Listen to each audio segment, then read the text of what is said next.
ঘড়ির কাঁটায় তখন দুপুর 1:15। রাজধানীর কুর্মিটোলা বিমান ঘাঁটি থেকে আকাশে উড়ল বাংলাদেশ বিমান বাহিনীর চীনের তৈরি একটি যুদ্ধ বিমান, যার মডেল FD-7। এটি ছিল ফ্লাইট লেফটেন্যান্ট তৌকির ইসলাম সাগরের প্রথম একক উড্ডয়ন, যাকে বলা হয় সোলো ফ্লাইট। বৈমানিক প্রশিক্ষণের সবচেয়ে কঠিন ধাপ বলা হয় এটিকে। কিন্তু আকাশে উঠতে উঠতে যেন কিছু একটা অস্বাভাবিক টের পান তরুণ এই পাইলট। দিয়াবাড়ি পেরিয়ে বিমান যখন রাজধানীর আকাশ সীমায়, হঠাৎ কন্ট্রোল রুমে আসে এক শ্বাসরুদ্ধ বার্তা। বিমান ভাসছে না, মনে হচ্ছে নিচে পড়ছে।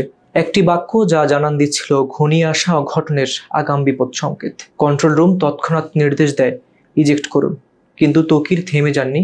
মানুষকে বাঁচাতে শেষ মুহূর্ত পর্যন্ত চালিয়ে গেছেন লড়াই। মাত্র 1.5 মিনিট। এই অল্প সময়ের মধ্যেই কন্ট্রোল রুমের সঙ্গে যোগাযোগ বিচ্ছিন্ন হয়ে যায়।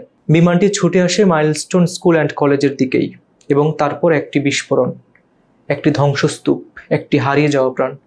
সেই সঙ্গে বহু শিক্ষার্থীর জীবন নিভে যায়।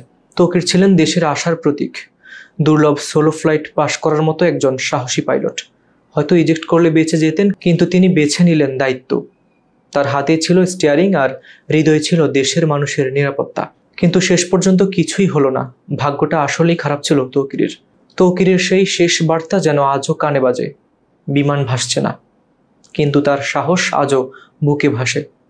কাজল হায়দারের রিপোর্টে হাবিবুর রহমান নিশান, খবর সংযোগ।